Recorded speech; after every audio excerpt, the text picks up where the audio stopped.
kitaffe weebale kubanga otukkiriza okujja wano akawungeezi ka leero. Yogera naffe okuyita mu kigambo kyo. Mwoyo Mutukuvu yakiwandiisa yaba akituyigiriza. Ebibuuzo byaffe biddibwemu ggwe wennyini. Bulamu bwaffe bwongere okuzimbibwa. Ku bwa Yesu Kristo Mukama waffe bwe tusabye. Amen.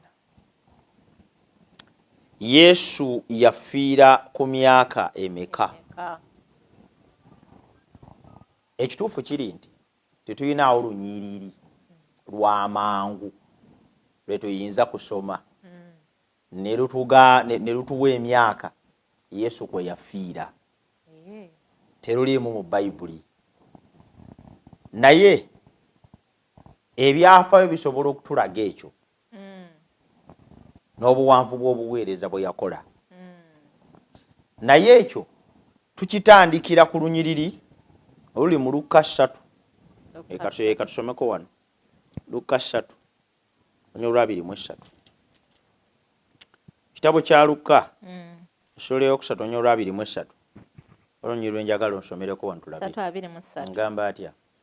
Agambye Yesu yennyini bwe yasooka okuyigiriza yali yakamala emyaka 30 nga ye mwana nga bwe kyalowoozebwa owa Yusufu omwana wa Eri. Obwokomaawo Yesu yatandika okuyigiriza nga amaze okubatizibwa. Oluvannyuma lwa Yesu okubatizibwa, omuwandiisi Luka obutafaananako n'abawandiisi, omanyi Luka ye teyali muyigiriza wa Yesu. Obutafaananako na bali bonna. Luka teyali muyigiriza wa Yesu. Luka 12 ate enjiri ye yagiwandiika luvannyuma. Yagiwandiika luvannyuma lwa Matayo ne Makko. Ya Yokaana ye ate eri walako naye waakiri abo ababiri. Era y'omu ku basajja abaatwala ekiseera okunoonyereza bali ababiri be bawandiikako oba ddala nga za real account. Era y'omu ku basajja bali ba eyewitnesses. Kakati ye researcher. Ye yakola okunoonyereza. Kulabira ddala flow ya events. Era ekitabo kya Luka kye kitabo ekisinga okubeeramu ebyafaayo bya Yesu ebinoonyerezeddwako ebikakasiddwa si ekyo kyokka naye ng'ate biddiringanyiziddwa bulungi. Kubanga Luka bwe yali abiwandiika yali awandiika ebigambo bino nga bigenda eri abafuzi n'abakulembeze okutegeera. It was an account of Jesus. Yensonga lwaki yawandiika ekitabo kya Luka n'awandiika n'ekitabo kya Bikolwa by'Abatume. Kazi Luka ye musawo. Luka ye musawo. So yali musajja mugezi, yali musajja anoonyereza, yali musajja amanye ebyeddagala, yali musajja amanye obujjanjabi. So lw'ekirabo ekyo yalina Katonda n'alowooza nti yandikoze wamu naye okuggyayo omulimu ng'ogwo. Luka awandiika Bikolwa by'Abatume nga second account eya Jesus naye nga first account agiwandiise mu kitabo ky'enjiri. Lwaki njogedde ebyo? Okulaga nti Luka yagendako wala mu kunoonyereza ku byali bikwata ku Yesu. Yesu bw'amala okubatizibwa yalina emyaka 3 bwe yabatirizibwa. Ekyo mu byafaayo byonna bitulaga nti Yesu abatizibwa AD 27. Nga wakayitayo emyaka 27 kachanga tuyingira mu kyasa kya Mukama waffe. That is Anno Domini, in the years of our Lord. Kubanga recognition ye tandikirawo ku 3 years, probably 3 years. Bajibira Yesu bamuzaala, bamala omuzaala atadduka mu buwanganguse olwagala okutta abaana bonna n'asooka abeerako mu Africa wano. Oluvannyuma gye yava ani ajja ne basettling e Nazareth gye yakulira. So those early years mu account givaamu. Kali you find yourself nga Yesu azaalibwa ng'ebula emyaka nga 3-4 edde etandike. So there are those missed years when she was young, when she was in Africa, when he was in Africa. Kakati edde 27 Yesu abatirizibwa ku myaka ameka 3. Ebyafaayo bitulaga nti obuweereza bwa Yesu bw'obugattagatta okusinziira ku byawandiika ne bibulaga bwe bwatambula n'abantu ga Yokaana Omubatiza bwe baafiira n'abalala. Ebyawandiikibwa bitulaga nti obuweereza bwa Yesu bwali wakati wa myaka 3 n'emyaka 3 n'ekitundu. It was a span of 3 to 3.5 years. So AD 27 bw'ogattako emyaka 3 otuuka mu AD 31. So Yesu abatizibwa mu AD 27 ng'alina emyaka 3. Obuweereza bwe butunuulira bwe yamala e Galiraaya mu tetrarchs ezo eza Palestine. Omanya Abaruumi bano bakwata Palestine ne bagikutulamu ebitundu 3, Buyudaaya tulamu ne Galiraaya bakutulamu ne Samariya. Kati ebitundu ebyo Galilee, Judea, Samaria nebyo Yesu yabitambulangamu ng'abuulira enjiri. Kakati bw'ogattagatta obuweereza bwe ebbanga lye yamala eno ne lye yamala eno ne lye yamala eno, research bw'omugattagatta akugattira ku myaka nga 3.5. So abanga Yesu yabatizibwa AD 27 ng'alina emyaka 3, tegeeza yafanga mu AD 31, which means oluvannyuma lw'emyaka 3, which means Yesu yafiiranga ku myaka emeka? 33 n'ekitundu. That is there. Naye nga tujja kuba nandi yafiira ku myaka nga 33. So he was youthful.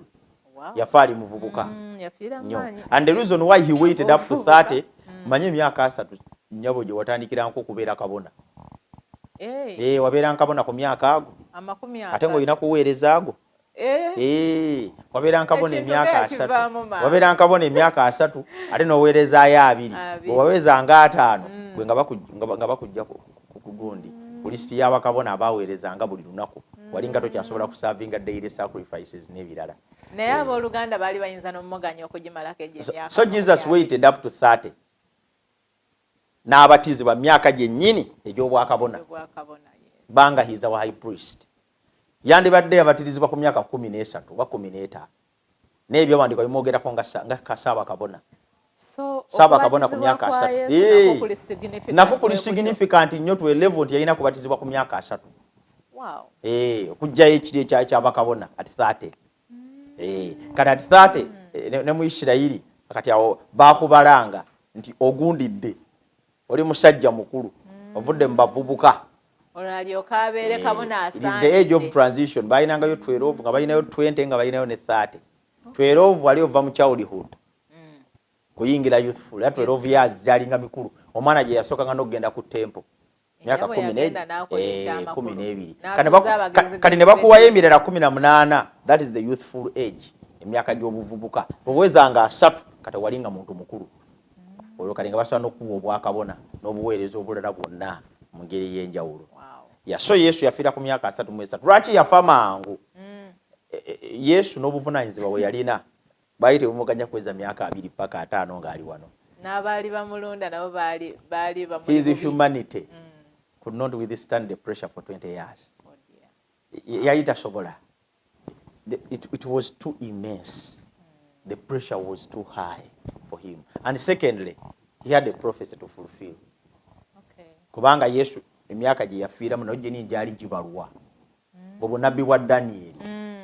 Daniel sura y'omunaana onyero 14 ennaku 12:3. Bwali bawabuuza ekibuuzo ekyo tuligaziya emyaka egyo 12:3.